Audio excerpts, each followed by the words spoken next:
a poder esforzarnos por dar. Así que si bien no pude cantar hoy y me lamenté, dije no quiero dejar de compartir, voy a tratar de mantener un tono de voz tranquilo, ¿sí? Yo soy una persona que pone mucha energía en su voz, por eso también se nota enseguida cuando no la tengo. Así que bueno, vamos a entrar al pasaje directo, no los quiero aburrir con lo que yo... ¿Esto está andando bien? Yo siento que se va la voz, pero por ahí es mi sensación. Bien, muy bien. El pastor el domingo pasado introducía el tema de la justicia del cristiano. Recién usted cantó una canción, no sé si usted le presta atención a las letras, yo hoy que no pude cantar le presté más atención. Y dice, yo quiero enamorarme, quiero vivir conforme a qué, dice, tu justicia y tu verdad. Así que me cantaba la canción y decía, wow, quiero vivir conforme a la justicia de Dios. Y le hago la pregunta, ¿usted quiere vivir conforme a la justicia de Dios? Porque hoy no me tocan 3 como le toca al pastor, sino que me tocan 6.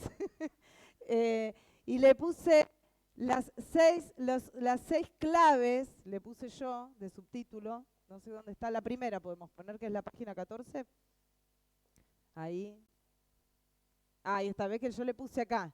6 claves para relacionarnos con los demás bajo los principios de Dios. Así que hoy vamos a meterle ahí primera, pero vivir conforme a la justicia de Dios tiene que ver con esto, con estos 6 principios que están en Mateo 5, 21 al 48. Y yo sí te voy a pedir que abras. Yo voy a tener la Biblia abierta y la voy a tener acá a mano, porque más allá de que muchas veces decimos, uy, es largo el pasaje, léalo en su casa, usted pues llega a su casa y no lo lee. ¿No? Dígame que sé. O me parece a mí, nada. Uno llega a su casa y no lo lee, y entonces después empieza a hacer como conjeturas que no son, ¿sí? Estamos acá para aprender, y hoy la idea es aprender, así que espero que usted venga con ganas de aprender. A mí me ha hecho muy bien volver a repasar y estudiar el Sermón del Monte, que lo hemos visto en pandemia, ¿sí? Con el grupo de líderes, y volví a buscar y a recordar, y realmente me acordaba de muchas cosas de las que habíamos aprendido, así que hoy vamos a empezar. Lo primero que tengo para decir, o los 3 todavía no me cambio, yo te digo cuándo, yo te aviso, Abel, no te preocupes, tres principios primero así claves que el pastor hablaba un poco en la introducción. No la voy a decir toda porque tampoco me la acuerdo toda, pero sí entiendo lo primero que el pastor hizo énfasis, es que cuando hablamos de la ley y de la justicia, lo primero que tenemos que poder entender es que Jesús vino a cumplir la ley, ¿ok? Él no estaba en contra, él no decía, ay, no, la ley es mala. No, él vino a cumplir la ley. Lo segundo es que Jesús, cuando estuvo en la tierra, se ocupó del corazón de la ley, ¿sí? Él se ocupó del corazón de la ley porque, ya lo dijo el pastor, ¿se acuerdan? Que qué habían hecho los fariseos y todos los escribas y todos los que estudiaban, que habían empezado a hacer.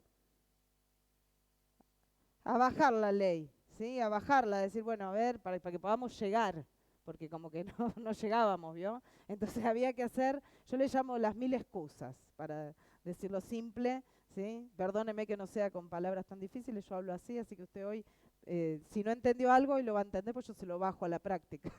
Hago la didáctica y lo voy bajando. Bueno, Jesús se ocupó del corazón de la ley, y tenemos que tener en claro este pasaje también, que yo lo tomaba como 3 principios, que es que sobre toda cosa guardada, dice, guarda tú, porque de él mana. Es decir, que lo que yo empiezo a poner en mi corazón, aquello a lo que yo empiezo a darle valor en mi vida, aquellos, podríamos decir acá, principios que empiezo a adquirir en mi vida, si yo los guardo, de ahí sale mi vida, es decir, lo que voy a hacer, lo que voy a pensar, lo que voy a manifestar, va a salir de ahí, no va a salir de otro lado. Esto es muy importante, estas 3 cosas, para que podamos entrar en las 6 claves para ver. ¿Sí? El pastor hablaba el otro día de que son 6 antítesis. ¿Te entiende usted lo que es antítesis? ¿Sí? lo explico así con algo práctico. Muy bien, contraposición de conceptos, ¿sí? Y están, si usted abrió su Biblia y agarra, ahora te digo, pará. Y usted lee solamente el versículo 21 de Mateo, empieza así, en mi Biblia dice, han oído, por ahí en su Biblia lo dice de otra manera. Oíste que fue dicho, otra versión, ¿cómo lo dice? Ustedes han oído que se dijo, ¿sí? Las antítesis. ¿Y qué le falta a eso, no? Porque esto es lo que ustedes han oído y la antítesis significa, pero yo digo. O, bueno, lo va a encontrar ahí. Entonces, nos vamos a basar en, ustedes han oído, pero yo digo. Es como que de este lado están los fariseos y de este lado está Jesús, ¿sí? Hablando y contraponiendo lo que han oído con lo que Jesús dijo. Para empezar, yo encontré el otro día, a mí me gusta mucho mirar las redes, porque me imagino que usted también, y yo soy seguidora de Nick, de Gaturro, ¿lo conocen a Gaturro? Bueno. Entonces lo tengo en el Facebook a Nick, y puso esto, Nick, poneme la imagen. Ay. Muy bien, puso el 27 de mayo, es el Día Internacional de las Personas que se enojan por todo, me sentí identificada. Pero bueno, así que feliz día para los que están ahí. Muy bien. Cuando Jesús, ¿por qué lo puse? Ahora voy a por qué lo puse. Cuando Jesús empieza con las antítesis, el primer tema que toca es justamente el enojo. Ahí está. Usted se va a acordar ahora, ¿ves? Por lo menos la primera se la va a acordar. se la va a acordar, ¿sí? Bien, las primeras ilustraciones que hace Jesús sobre este tema tienen que ver con los mandamientos, ¿sí? Y específicamente en el tema del enojo, ¿sí? Y que le ponemos, ahora sí puedes poner a la primera, evitar el enojo, ¿sí? Evitar el enojo. Tienen que ver con los mandamientos 6 y 7, que hablan de prohibir ¿cuáles son esos mandamientos?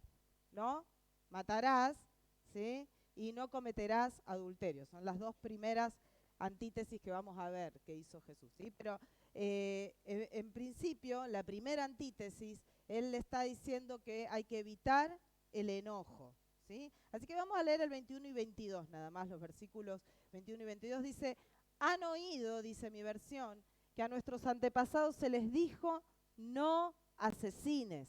Si cometes asesinato, quedarás sujeto a juicio. Pero yo digo, ahí está la antítesis, ahí dice Jesús, pero yo digo, aún si te enojas con alguien, quedarás sujeto a juicio. Hasta ahí. Pero aún si te enojas con alguien, quedarás sujeto a juicio. ¿Por qué Jesús se para ahí, no? Porque estamos hablando de que es lo mismo matar que enojarse con alguien. No. No me diga que sí porque no. Pero Jesús está nuevamente, como les dije al principio, yendo al corazón de la ley, ¿sí? Los fariseos habían empezado a desglosar de tal manera los mandamientos y un montón de maneras sería la reglamentación, ¿no? De la ley. La habían reglamentado de una manera que ya se había desdibujado, que ya se había corrido lo que realmente era el espíritu de la ley, ¿sí? Así que Jesús empezó a poder, en este caso, ampliar. En el caso del no matarás, lo amplió, ¿sí? Lo amplió, diciendo, no solamente es matar, sino también es cuando te enojas, ¿sí? Y con esto yo puse acá un par de cosas, que no todo enojo es malo, porque en realidad sí nos enojamos. De hecho, si usted lo ve a Dios, sabe que Dios se enoja, ¿no? ¿Escuchó hablar de la ira de Dios? Bueno, Dios se enoja. Hay una ira, que es la ira de Dios, o hay un enojo, que es un enojo que podríamos decir que no es malo, ¿sí? Que es un enojo que por supuesto, ¿no? Que lleva a decir, esto está mal, ¿sí? El enojo de Dios contra el pecado existe y es así, ¿sí? Entonces hay un enojo que no es malo, es más, usted puede sentir a veces algún enojo. El problema no es ese enojo, ¿sí? Ese enojo que por ahí, bueno, sí, me enojo por algo que es injusto, sino es ese enojo que es injusto, ese enojo que es producto del orgullo, ese enojo que es producto de la vanidad, ¿sí? Ese es el enojo al cual se refiere, ¿sí? A ese enojo que no tiene motivo alguno, ¿sí? Las que se enojan por todo. La imagen ya lo dice, ¿sí? Ahí es donde se refirió Jesús, de que aquel que se enoja con su hermano, entonces también merece el castigo, ¿sí? También está quebrando el mandamiento, también está alejando su corazón de la ley, ¿sí? También ahí, si usted sigue leyendo el 21, no solo se quedan los enojos, porque yo le dije que él amplía este mandamiento, Jesús viene a ampliar, ¿sí? Porque el no matarás quedaba como muy, bueno, ya está, no maté, me puedo enojar y listo, total, nadie se entera que yo estoy enojado. Me explico, ¿no? Se vio cuando Caín mató a Abel, ¿sí? Igualmente, si usted lo veía previamente a Caín, estaba enojado con el hermano, ¿o no? Le agarró el enojo porque Dios aprobó la ofrenda de Abel y la de Caín no. Y desde ahí, él que se quedó enojado, terminó matando. O sea que mire que no es casual, ¿no? Que el enojo puede llevarnos a matar al otro, ¿sí? Muy bien. Agrega Jesús también no solamente el enojo, sino también los insultos. Mire cómo dice mi versión. Si llamas a alguien idiota, así dice mi versión, no sé qué dice la suya, corres peligro de que te lleven ante el tribunal. Y si maldices a alguien, corres peligro de caer en los fuegos del infierno. ¿Sí? Así sigue el versículo 21. Muy bien. Los insultos. Acá los insultos son en referencia a las personas y acá justamente es a insultar su inteligencia, porque la palabra que está ahí, en la mía la traduce idiota, pero la palabra que está ahí habla de, la original, habla de insultar la inteligencia del otro, que lo podríamos traducir así, como idiota. ¿Sí? Idiota es eso, es alguien que no tiene inteligencia. Yo estoy insultando su inteligencia. Dice que tanto los pensamientos de enojo como las palabras insultantes, ¿sí?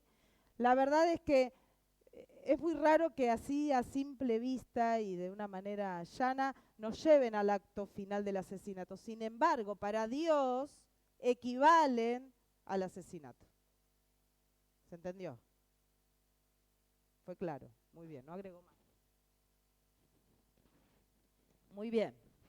Es decir, que todo aquel que aborrece a su hermano, dice la Biblia, es homicida. ¡Wow! El enojo y el insulto son síntomas muy, muy feos de que me quiero deshacer de alguien, ¿sí? Están mostrando de que hay alguien que se interpone en mi camino y quiero sacarlo, ¿sí? Eso es síntoma. Cuando yo empiezo a insultar, ¿vieron que el insulto sale en muchas situaciones? En las calles. Cuando uno va manejando, me quiero sacar del camino aquel que va muy despacio y se me metió adelante. Bueno, entonces justamente el enojo y el insulto son estas cuestiones, síntomas de un deseo de querer sacar de adelante a los demás, ¿sí? Ahora, ese deseo, dice el Señor Jesús, es la violación del sexto mandamiento. Cuando a vos te sale esto, estás violando el sexto mandamiento y uno se expone al mismo castigo que un homicida ante el tribunal de Dios, ¿sí? Porque usted me puede decir, bueno, yo no maté a nadie, yo soy buenito, no maté a nadie, pero no me hablo con mi hermano desde hace 40 años. Entonces usted está ante Dios, usted está igual que aquel que mató en la cárcel y que está en la cárcel. ¿Sí? Bien. No solo el enojo y el insulto son equivalentes al homicidio, sino que el castigo, dijo Jesús, ¿no? Sino que el castigo al cual uno es merecedor es nada más y nada menos que el, ¿qué dice el 21? Que el infierno, que ir al fuego del infierno, ¿sí? Y siguiendo los versículos 23 y 24, eso sí no los voy a leer, pero sí vemos. Jesús usa dos ilustraciones de las costumbres cotidianas en ese tiempo, ¿sí? Usa dos ilustraciones, que una era la costumbre de ir al templo a ofrecer la ofrenda, ¿sí? Y la segunda costumbre era también ir a la corte a responder sobre los cargos de un adversario hecho contra él. Por eso dice que cuando vengas a traer tu ofrenda y recuerdas que hay algo contra tu hermano, que dice que primero le pidas perdón. Y la segunda que dice, si vas a la corte a arreglar algo con tu adversario, trata de arreglarlo antes, ¿no? De solucionarlo antes de que después caigas en un castigo peor. Son dos ilustraciones que el Señor Jesús nos muestra para verlo de manera práctica, para poder entenderlo y para entenderlo en el contexto también de la época, de que para él es más grave el enojo y los insultos, porque están revelando cómo está nuestro corazón, dónde está nuestro principio, ¿sí? Para cerrar con el enojo, ¿sí? No voy a seguir porque son 6. ¿Qué hacer con el enojo? Para cerrar conclusión, ¿qué hacer con el enojo? Muy bien. ¿Qué dice la Biblia? ¿Qué tenemos que hacer con el enojo?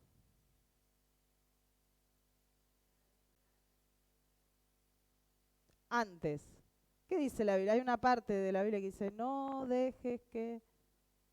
Muy bien, que no dure mucho. No dejes que el enojo dure mucho. Usted no puede estar 20 años enojado con un hermano. Cuando usted está 20 años enojado con un hermano, cuando se acordó por qué estaba enojado, se va a dar cuenta que era una estupidez. Porque por ahí usted se enojó con su hermano, y hablo de cualquier tipo de hermano, hermano de sangre, hermano espiritual, el que usted quiera.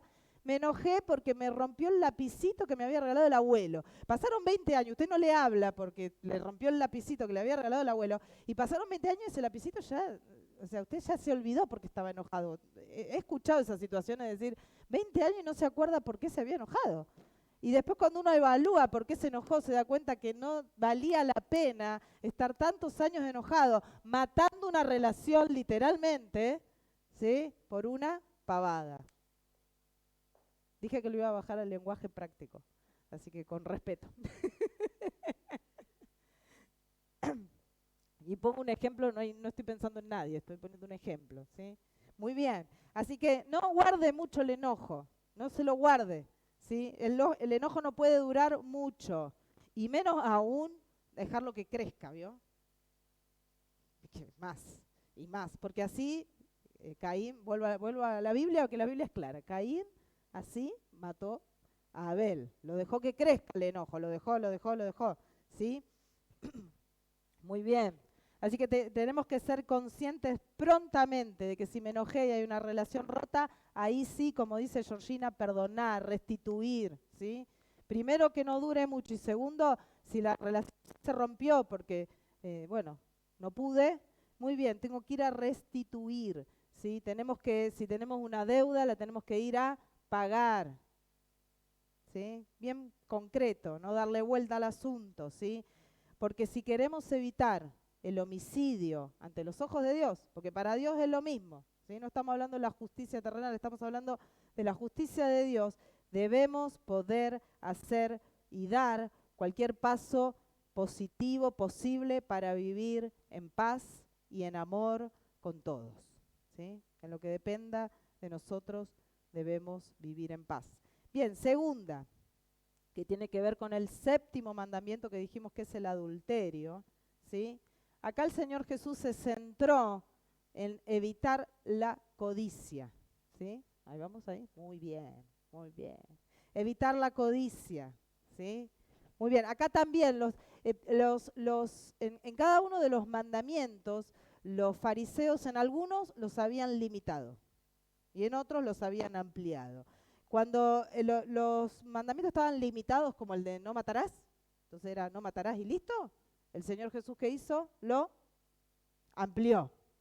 Con lo mismo, porque los fariseos se habían quedado con el adulterio, ahí, en el acto del adulterio. Y el Señor Jesús lo metió mucho más profundo, fue mucho más profundo y habló de la codicia, ¿sí? Mientras todos habían limitado el alcance del mandamiento, Jesús lo enseñó de una manera diferente, Él lo amplió al mandamiento, ¿sí? Y entonces Él dijo que el verdadero significado para Dios iba mucho más allá que solamente la prohibición de un acto de inmoralidad sexual, o sea, de un acto mismo, ¿sí? De un acto. Él, así como recién dijimos que podemos cometer homicidio con nuestras palabras, enojándonos, ¿sí? Con nuestros insultos, podemos cometer homicidio para Dios, también podemos cometer adulterio en nuestro corazón cuando codiciamos, ¿sí? O en nuestra mente. Es decir, no hace falta llegar al acto, no hace falta, ¿sí? Y acá, cuando habla Jesús, alude a todo tipo de inmoralidad. No se está refiriendo solamente a aquel que no se casó y entonces... No, no, no. Está hablando de a todo tipo de inmoralidad. No hace falta que dé listas, pero también dentro del matrimonio hay inmoralidad, ¿sí? De hecho, ¿qué dice? Cuando lo dice ahí, dice, yo digo que el que mira con pasión sexual a una mujer ya ha cometido adulterio con ella en su corazón, ¿sí? Y hoy no podía dejar de pensar en este punto como la pornografía ha invadido, ¿no? Y es un acto de inmoralidad sexual. Yo no sé en el tiempo de Jesús si había tanto, pero bueno, en estos tiempos es como demasiado. Muy bien, así que todo tipo de inmoralidad sexual son las que acá habla Jesús, ¿sí? La de la mirada y la de los pensamientos y el acto. Entonces, bueno, ¿cómo llevar o cómo conservar la pureza? ¿Sí? ¿Cómo conservar la pureza? Y ahí Jesús lo contesta, ¿no? Dice, por lo tanto, dice Jesús en el versículo 29, si tu ojo, incluso tu ojo bueno, te hace caer en pasiones sexuales, sácatelo y tíralo. Así de claro. Muy bien, sácatelo y tira. Y si tu mano, dice, es ocasión de caer, córtala y échala de ti. ¿Sí? Está bien, Jesús no está abogando una automutilación. Dice que algunos han interpretado mal esto y se han automutilado, ¿sí? Pero sí Él está abogando por una autonegación moral profunda, ¿sí? En donde hay un sendero de santidad que Él nos enseñó, ¿sí? Y tiene que ver, ¿sabe con qué? Con la mortificación. Usted me va a decir, sí, con la mortificación. Con la mortificación. ¿Sabe que Él nos dijo, hay un versículo que aprendimos, Lucas 9:23, que aquel que quiera venir en pos de mí, ¿qué dice?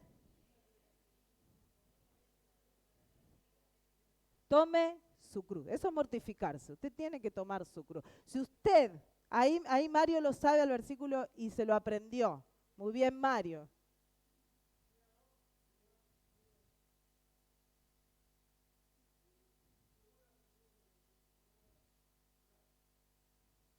Espera, rebobinemos, dice.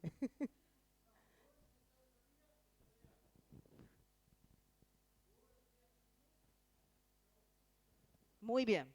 Hay que tomar la cruz cada día y seguirlo, ¿sí? Hay que tomar la cruz. ¿Por qué? Porque cuando vos tomás la cruz, vas a rechazar esas prácticas. Yo no creo que Jesús, miren cuando decimos, usted pregúntele a Jesús qué haría en mi lugar, yo no creo que Jesús se siente con usted a mirar pornografía. Ah, hago la carita de la... No creo, sabe que no. Así que si usted lo invita a Jesús, no se va a sentar con usted. Bien, así que tiene que ver con eso, con que tenemos que hacer morir eso, como si mi ojo me es ocasión de caer, me lo saco. ¿Sí? Muy bien. Ahora, lo podríamos traducir así, si tu ojo te es ocasión de caer, no mires. Si tu pie te es ocasión de caer, no vayas. Y si tu mano te es ocasión de caer, no lo hagas. La regla que Jesús enunció era hipotética y no universal. ¿Por qué digo esto? ¿Sí? Porque Él no le exigió a todos que hagan eso. Él no le dijo, todos se tienen que sacar la mano, todos se tienen que sacar el ojo. No, no, no. Él se lo dijo al que le cuesta eso. Es decir, Si en tu vida ese principio que Jesús te está diciendo te está costando, bueno, no mires, no vayas, no toques. Directamente, ahí no se le puede dar vuelta. Yo siempre acá lo traigo a José de la Biblia, ¿no? Estaba con la esposa de Potifar y estaba en una situación compleja. ¿Qué hizo José? No se quedó charlando. ¿Qué tuvo que hacer? Se fue. Se tuvo que ir. Muy bien. Entonces ahí está, ahí lo tiene claro, ¿sí? Muy bien, Jesús fue bastante claro en cuanto a ello, ¿sí? Es mejor perder una parte, ¿sí? Una parte de mi cuerpo, un miembro, y entrar a la vida mutilado que conservar todo nuestro cuerpo, pero irnos al infierno, ¿sí? Es decir, mejor privarse de algunas experiencias de la vida, ¿sí? Para poder entrar a la vida, a la que realmente es vida, como un trabalengua, pero a la vida verdadera. Mejor privarse de esas cosas que algunos te dicen, no pasa nada, no pasa nada, ¿sí? Muy bien.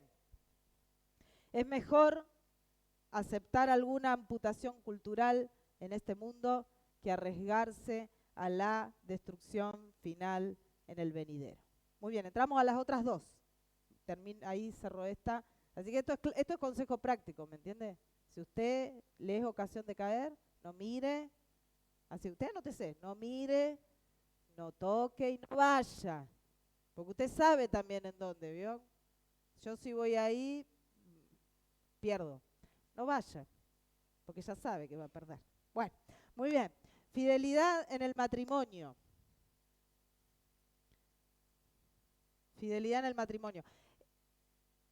Deuteronomio, lo voy a buscar. ¿Voy bien? No se están durmiendo. Me quedan 4. Deuteronomio 24, 1 al 4, es donde habla de este tema que Jesús vino a ponerlo en claro. Hablemos claramente. Dice Deuteronomio 24, 1 al 4, lo leo. Supongamos que un hombre se casa con una mujer, pero ella no le agrada, resulta que le encuentra algo reprochable en ella, entonces le escribe una carta de divorcio, se la entrega y la echa de su casa. Una vez que ella abandona la casa, queda libre para volver a casarse. Sin embargo, si el segundo marido también la desprecia y se divorcia de ella o se muere, el primer marido no podrá casarse de nuevo con ella porque ha quedado impura. Sería un acto detestable a los ojos del Señor. No debes manchar de culpa la tierra que el Señor, tu Dios, te da como preciada posesión, ¿sí? Y saben que acá cuando los fariseos le hablaron, ¿no? Directamente, y acá son 2 versículos solos que hablan del divorcio, así está en mi Biblia, dice enseñanza acerca del divorcio. Pero el Señor Jesús no se centró en el divorcio. Los fariseos le hicieron la pregunta, ¿no? Han oído que la ley dice un hombre puede divorciarse de su esposa con solo darle escrito un aviso de divorcio, ¿viste? Como que bueno, ya está, así, trámite, chau. El Señor Jesús no se centró en el divorcio como los fariseos lo hacían, sino que Él se ocupó de esta palabra, la fidelidad en el matrimonio. Él se ocupó de volver a resaltar la institución del matrimonio creada por Dios, ¿sí? Ahí Él se paró. Así que la respuesta del Señor tuvo 3 partes. Esto lo leo así para que usted lo entienda. Los fariseos estaban preocupados por las causas del divorcio, pero Jesús estaba preocupado por la institución del matrimonio. ¿Ve? Los fariseos llamaron mandamiento a la prohibición o a la provisión de divorcio hecha por Moisés, que es esta que leímos en Deuteronomio, que aparece porque el hombre, no es porque Dios quería que exista el divorcio, pero bueno, como el hombre empezó a hacer lío, tuvo que haber ahí una ley, ¿sí? Jesús dice que la llamó concesión debido a la dureza de los corazones humanos. Lo que para ellos decían, bueno, esta es la ley, Moisés dijo que podemos mandar carta de divorcio, Jesús dijo, esto está por culpa de la dureza de su corazón. Los fariseos consideraban el divorcio a la ligera, mientras que Jesús lo tomaba tan en serio, que con una sola excepción, él llamó adulterio a todo nuevo matrimonio después del divorcio. Directamente el Señor dijo que todo nuevo matrimonio después del divorcio es adulterio, ¿sí? Ahora, lo que tenemos que tener en cuenta acá es que no nos podemos parar a discutir, o Jesús no se puso a discutir haciendo a ver si el divorcio está bien, está mal, es legítimo, pero mirá, por esta causa, por esta otra, ¿sí? Porque preocuparse por las causas del divorcio es hacerse uno mismo culpable del mismo fariseísmo que Jesús condenó, porque los fariseos todo el tiempo le venían con esas preguntas. Vio que un montón de situaciones, y ahí sí búsquelo usted, que los fariseos le venían a decir, ¿y en la muerte? ¿De quién será esposa este? Porque se casó con uno, con el otro, y todas estas cosas que siempre ellos venían a enfocarse en, ¿está bien el divorcio? Y el Señor Jesús decía, lo que escribió Moisés fue por la dureza de sus corazones. El divorcio no tendría que existir. El matrimonio y la fidelidad es lo que Dios pensó para el ser humano, ¿no? Desde el Génesis, dejará el hombre a su padre y a su madre y se unirá y serán uno. El énfasis está ahí, ¿sí? Ahora, cada vez que él discutió de este tema con los rabinos, su punto fue positivo, ¿ve? En los otros yo le dije que amplió. Acá le puso el énfasis en la parte positiva, porque el divorcio no es nada positivo. Entonces él se enfatizó en la parte positiva, ¿sí? Y ¿sabe qué? Él pudo pensar en el matrimonio como una relación exclusiva y permanente, ¿sí? Y lo pensó también como el yugo que Dios pone entre dos personas, formando una unión que el hombre no puede romper, ¿sí? Vieron que decimos, y se unirá el hombre a su padre y a su madre, y dice, y que lo que Dios une, no lo separe el hombre, ¿sí? Con lo cual también uno podría pensar que así como hay un yugo de unión, también hay un llamado a sus seguidores a amarse y a perdonarse mutuamente. Porque si hay divorcio, es porque no hay amor y perdón. No me interesa discutir las causas, pero en realidad surge de ahí. El Señor también nos llama a ser pacificadores en medio de los conflictos. Si llegaste al divorcio, no fuiste un pacificador, ¿no? Y hasta ahí. Llegué hasta ahí. Pero la verdad es que es mucho más profundo que pensar, ay, está bien que se divorcie. Bueno, ¿cómo estamos viviendo nuestros principios de amarnos, de perdonarnos, de ser pacificadores? Ahí apuntó Jesús con este nuevo mandamiento. Sigo, 4, porque se van a dormir. Bien, me encanta, este tema, ¿sí? Dice el autor, honestidad en el lenguaje. Honestidad en el lenguaje. Nuevamente Jesús, en este mandamiento, que es el mandamiento que está en Éxodo 27, de que dice, no tomarás el nombre de Jehová tu Dios en vano.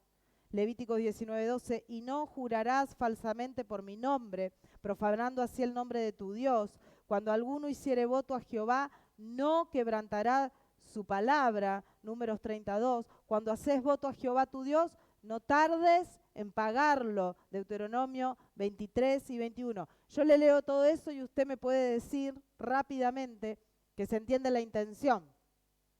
Usted entendió la intención, ¿no? Porque prohíben el falso juramento o el hacer un voto y después romperlo. Eso es lo que está diciendo ahí. Es decir, cuando alguno, por ejemplo, Números 32 dice, cuando alguno hiciere voto a Jehová, no quebrantará su palabra. ¿Ve? Dice, cuando haces voto a Jehová, no tardes en pagarlo. Claramente nos está mostrando de que la idea es que cuando yo hago un voto, pongo mi promesa, no lo tengo que romper, ¿sí? Sin embargo, los fariseos ahí empezaron a desviar la atención. Y mire cómo la desviaron, a ver si lo puedo decir fácil, ¿no? Ellos agarraron y dijeron, el falso juramento es cuando uno lo hace en el nombre del Señor, decían los fariseos, ¿sí? Cuando uno lo hace en el nombre del Señor. Entonces vos decís, yo te prometo en el nombre del Señor. ¿Cuál era ahí el problema? Que yo lo había hecho en el nombre del Señor. Entonces, lo único que el mandamiento condenaba, para los fariseos, ¿no? Era que usted use el nombre del Señor en vano, porque usted no cumplió, entonces, ¿quién quedaba mal? El Señor. Usted estaba profanando. Entonces directamente borramos el nombre del Señor, listo. Ya podemos prometer y no cumplir. Porque ya está. En cambio Jesús dijo, no importa con cuánto empeño se intente, no se puede evitar hacer referencia a Dios. Eso lo dice ahí, ¿sí? Porque dice, pero yo digo, en el versículo 34 de Mateo 5, yo me moví de Mateo 5, Mateo 5. Dice, pero yo digo, no hagas juramento, no digas por el cielo, porque el cielo es el trono de Dios. No digas por la tierra, porque la tierra es donde descansa sus pies. Tampoco digas por Jerusalén, porque Jerusalén es la ciudad del gran rey. Es decir, no hay manera de que cuando uno hace una promesa, un juramento, da una palabra, póngale en el orden que usted quiera, sacarlo a Dios de eso que usted está diciendo, porque Dios es dueño de todo. O sea que, no digo Dios, pero igual. Está implicado, ¿sí? El mundo es de Él y nadie lo puede eliminar. Así que concluyo diciendo que un voto es obligatorio, no importa la fórmula que lo acompaña, no importa las palabras que uno pone o no pone. Ahí directamente el Señor dijo, no juréis en ninguna manera, sino que tu hablar sea sí o no. ¿Sí? Tenemos que pensar, y lo que Jesús estaba diciendo es que no hace falta que andemos, bueno, te prometo, te lo prometo, no hace falta que recurramos a los juramentos. Nuestra vida, nuestros principios nos tienen que llevar a decir, esto sí, esto no, y alcanza. Nuevamente, la dureza del corazón del hombre, la mentira del hombre, llevó a que tenga que ser específico en esto, ¿sí? De hecho, lo dice Hunter, un autor, dice, los juramentos surgen debido a que los hombres son con tanta frecuencia mentirosos. Tenemos que poder, los cristianos, deberíamos y debería alcanzar con nuestro sí y con nuestro no, no más. ¿Sí? No hace falta que tengamos que hacer más juramentos. Y acá hago solo un parate y ya vamos a las últimas. Aún también con el Señor, aún también con los compromisos que demando. ¿Sabe que usted me dice a veces, sí, voy a ir, y después no viene, ¿no? Bueno, ¿usted es cristiano? Si usted no puede, diga no. Es mejor. Y si usted sí se compromete, diga sí y hágalo. Muy bien, nuestra palabra tiene que ser sí o no. Llegamos a las dos antítesis finales, ya terminamos. Y estas son el momento de la cúspide del Sermón del Monte, ¿sí? Porque es una de las que por lo cual se lo admira más al Sermón del Monte. Realmente en ninguna de las partes del Sermón del Monte se ve más la contracultura cristiana que en estas dos, ¿sí? Y ahí estamos entrando en la no represalia pasiva, es decir, la venganza, vamos a hablar de la venganza, y vamos a hablar del amor a los enemigos, últimas dos, ¿sí? Saben que en los versículos del 38 al 42 tenemos la no represalia pasiva, eso es lo que vino a proponer Jesús, ¿sí? La ley de Moisés era tanto un código civil como moral, ¿sí? Les enseñaba, o nos enseña todavía, digo yo, cómo tenemos que vivir, ¿sí? Y si bien los 10 mandamientos contiene la ley, también en esencia habla de una moral, ¿sí? Ahora, si uno sigue leyendo en Éxodo 21 al 23, hay una serie de ordenanzas en las cuales las normas de los 10 mandamientos se aplican a la vida de la nación, ¿sí? Y ahí, en el curso de esa legislación, avanzando a los 10 mandamientos, es que surge esta frase: si algunos riñeren, si hubiere muerte, entonces pagarás vida por vida y ojo por ojo, ¿sí? Vieron que el Señor Jesús acá lo trae esto, que ustedes han oído que se ha dicho, ojo por ojo, diente por diente. Bien, esto estaba en un contexto, ¿sí? Era una de las instrucciones para los jueces de Israel, ¿sí? Que era la ley del talión. ¿La escuchó? La ley del talión. Era para el contexto de la corte. Y su propósito era poder ponerle fundamento a la justicia, especificando qué pena merecía alguien que había cometido un mal, ¿sí? Y así poder limitar la compensación de su víctima. De modo que ella tuvo el doble efecto al definir justicia y restringir venganza. Es decir, esto se aplicaba en el tribunal. Eran situaciones específicas, la de ojo por ojo, ojo por ojo, ¿sí? Ojo por ojo, ¿sí? Ahora, el tema es que los escribas y los fariseos agarraron y extendieron este principio de retribución justa, la sacaron de la corte y la llevaron al terreno de las relaciones personales. Eso hicieron los fariseos. Por eso el Señor les está diciendo, ustedes han oído que se ha dicho, ¿sí? Pero acá lo que el Señor Jesús dice es que aunque eso se aplica en las cortes, ¿sí? No se aplica a nuestras relaciones personales. No es así. No es así. Así que si estás pensando en que si el vecino te hizo algo y te vas a ir a vengar, bueno, no es así. Tené cuidado. No es así, ¿sí? Nuestras relaciones deben estar basadas en el amor y en la justicia. Nuestro deber hacia los individuos es, estoy terminando, es que no a los que nos hacen mal no es devolverle de la misma manera. Qué mala noticia. Muy bien. En el pasaje siguen 4 ilustraciones, ¿sí? Que se siguen aplicando a todo el principio cristiano de represalias. Y lo que hace Jesús en esas 4 ilustraciones, ve que dice, si alguien te pega en una mejilla, pone la otra. Muy bien. ¿Qué más dice?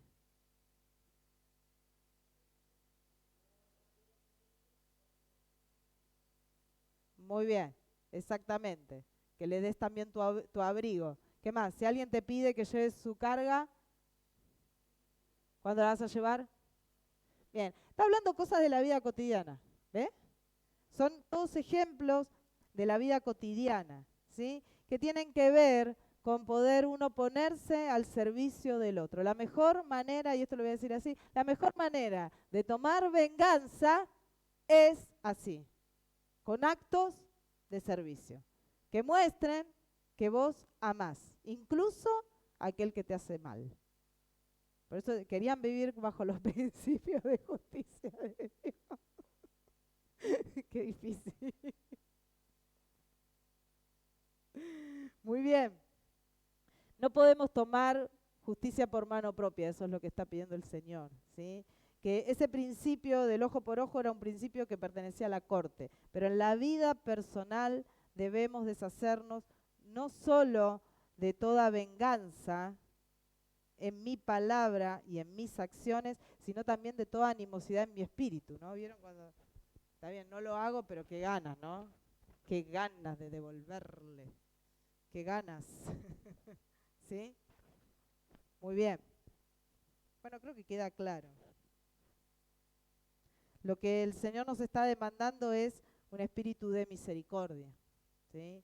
Que renuncia a la venganza y arriesga a un sufrimiento mayor y más costoso, que nunca está dominado por el deseo de causar daño, sino también por la determinación de proporcionarles un bien personal, ¿sí? Así tiene que ser nuestro principio de vida, no estar esperando y queriendo cobrar venganza, sino teniendo misericordia de aquel que nos hizo mal. No porque aplaudamos el mal, no significa eso, ¿eh? No es que lo que hizo mal lo hizo mal, pero es nuestra actitud la que tiene que ser diferente. Somos nosotros los que tenemos que tomar estos principios para las relaciones, no es ojo por ojo, ¿eh? Bien. Último, amor activo. Este es el más largo, pero bueno. Amor activo, ¿sí? Sabe que nuevamente a los fariseos, a los escribas, no sé si consciente o inconscientemente, fácilmente estaban ansiosos de aligerar la carga de este mandamiento, de amar a los enemigos. El mandamiento es ese, amar a los enemigos. Y entonces dijeron, bueno, lo hacemos para nuestra propia conveniencia. Yo ahora estoy hablando como los fariseos. Bueno, mi prójimo es alguien que sea de mi pueblo, que sea un paisano judío, ¿sí? Que sea un propio pariente, un amigo que pertenezca a mi raza y a mi religión. La ley no dice nada de los extranjeros, eso decían los fariseos, ¿no? No dice nada de los extranjeros y tampoco de los enemigos. Así que ya está. Yo solamente cuando digo tengo que amar a mi prójimo, tengo que amar a los que son como yo y ya está. A los demás, no sé. ¿Sí? Entonces ellos, cuando Jesús viene y ¿qué dice? Que tenemos que ¿qué? Incluso a los enemigos. Lo pone Jesús porque dice, han oído, ama a tu prójimo y odia a tu enemigo. Pero yo digo, ama a tus enemigos. Muy bien. El mandamiento es bastante claro en eso y en realidad ellos se volvieron ciegos en relación a esto, ¿sí? Porque ahí directamente, bueno, la conducta con mis enemigos está todo justificado, ¿sí? Pero la verdad es que los malos, nuestros enemigos, deben ser objeto de nuestro amor, como para Dios, ¿sí?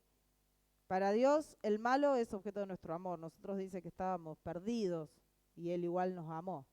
Ahora, a la vez, las cosas malas que hacen tienen que generarnos el mismo aborrecimiento que le generan a Dios, la misma ira, ¿ok? Es como un sentimiento ambivalente, pero así tiene que ser. Tengo que amar a mi enemigo y enojarme mucho por lo malo que hace. Así sería, ¿no? ¿Está? Algo así. Muy bien.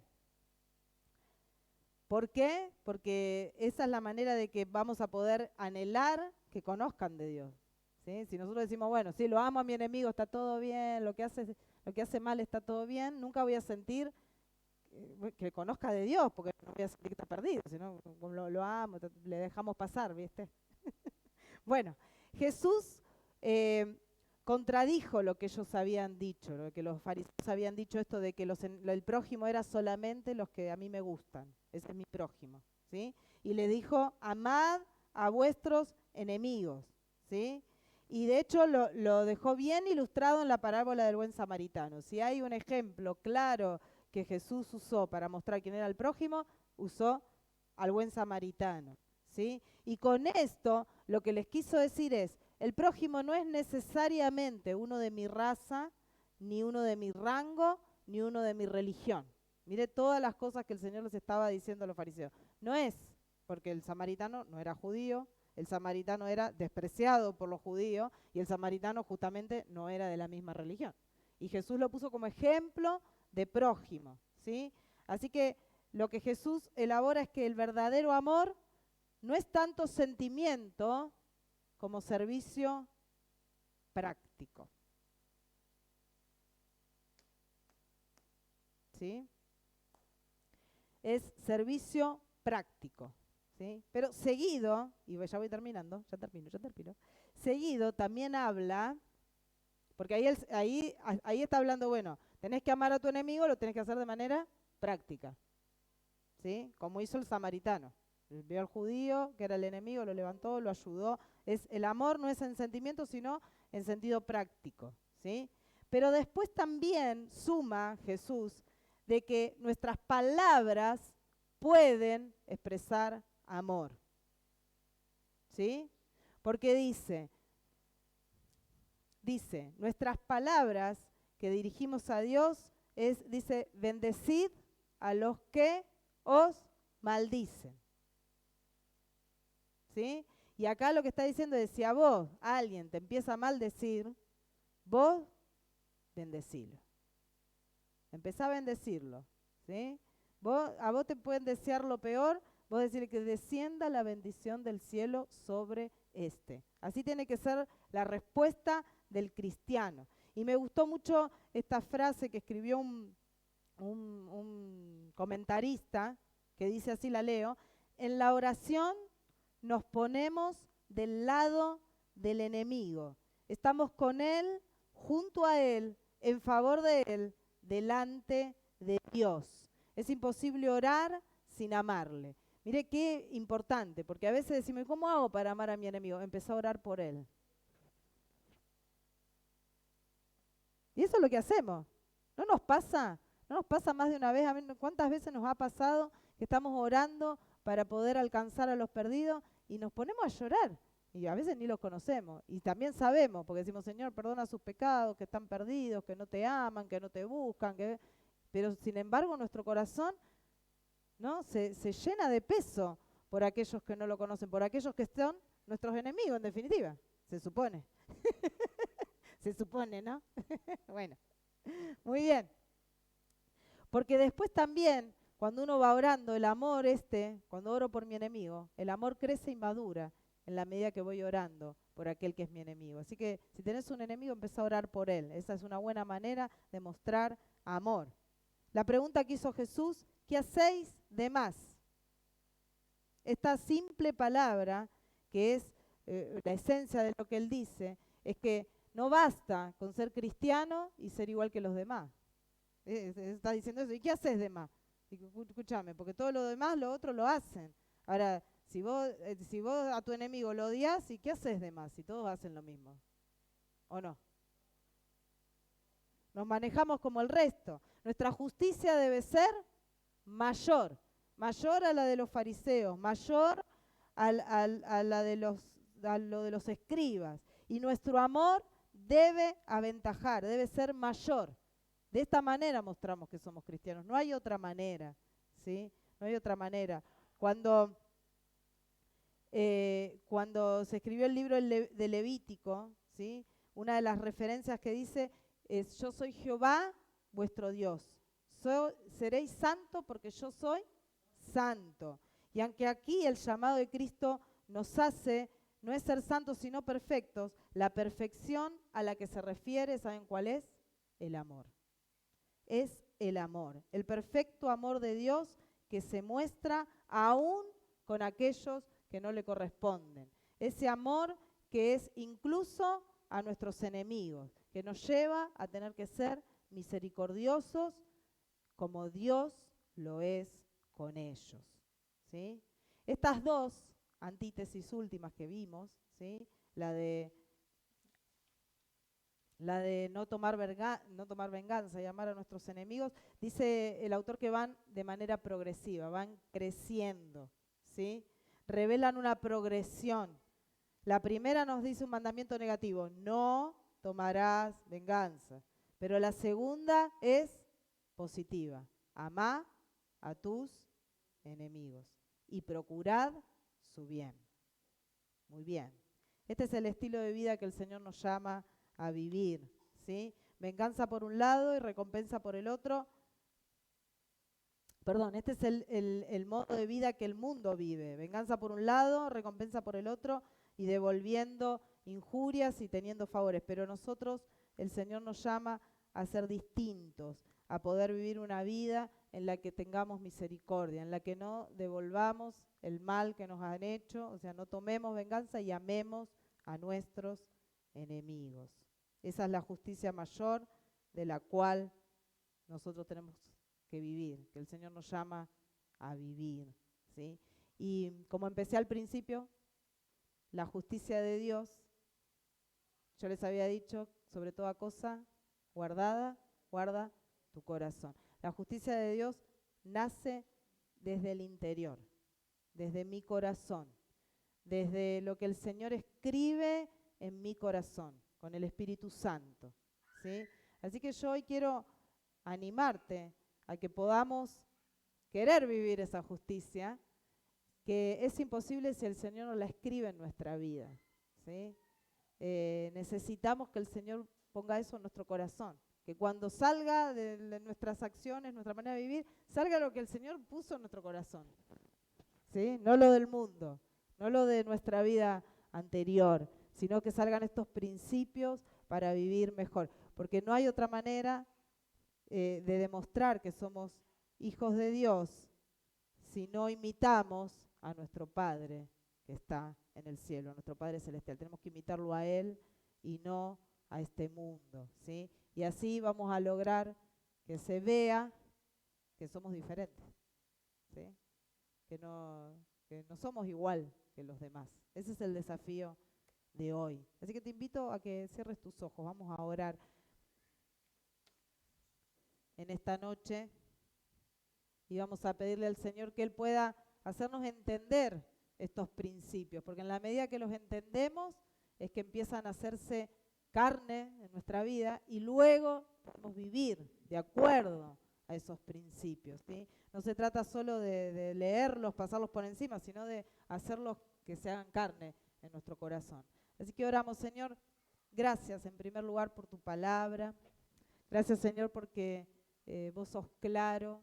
Vos, Señor, viniste a hablar de la ley de una manera profunda, de aquella que tiene que estar en nuestro corazón, de aquella que tiene que ser principios que rijan nuestra vida, de aquella, Señor, que no tiene que ver con el exterior, sino con el interior, no tiene que ver con los actos que yo cometo, sino que tiene que ver con lo que pienso, con lo que siento, con lo que hay en lo profundo de mi corazón. Por eso, Señor, en esta hora yo te pido que me ayudes a tomar estos principios, a ser de los que evitan el enojo, de los que no se quedan enojados, de los que aprenden, Señor, a despojarse del enojo y aprenden a que si se enojaron van a restituir, van a pedir perdón, van a pagar las deudas, Señor, a ser cristianos de verdad, Señor. También te pedimos que nos ayudes a evitar la codicia, a que si nuestro ojo y si veo algo me hace mal, no lo mire más, Señor, deje de mirarlo. Si mi mano, Señor, se tienta a agarrar algo que no es mío, que, Señor, mi mano no agarre más. Que si mis pies me llevan a lugares que no corresponden, que no vaya. Que tome una decisión por no cometer, Señor, esos actos que hacen que, Señor, no mostremos que te amamos y que caigamos en pecado, Señor. También, Señor, oramos por los matrimonios, por la fidelidad.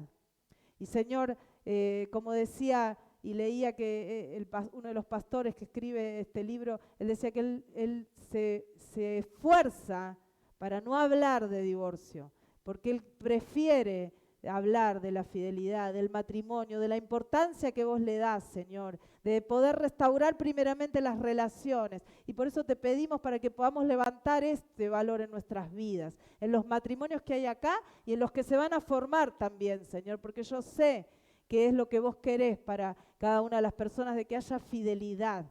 Y cuando no es en el matrimonio, también entre los hermanos, Señor, que podamos aprender a amarnos, a perdonarnos, a ser pacificadores, a ser de los que resuelve los conflictos y no del que trae, Señor, más leña para que se encienda un fuego. Señor, enséñanos a ser fieles, a amarnos unos a otros. Señor, también te pedimos que nos ayudes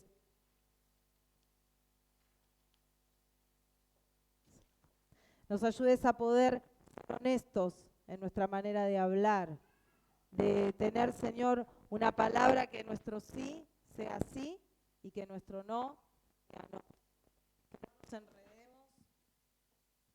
Que no nos enredemos en promesas y en cosas que no vamos a cumplir, sino que seamos honestos, que haya honestidad en nuestra manera de hablar. Y, Señor, por último te pedimos que nos ayudes a no tomar venganza y a amar a nuestros enemigos. Señor, queremos que estos principios se instalen en nuestro corazón y podamos vivir de acuerdo a tu palabra. Señor, te amamos, te amamos. Y, Señor, una vez más y por último te ponemos en primer lugar. Queremos que seas el dueño de nuestra vida para poder vivir de acuerdo a lo que vos nos enseñaste.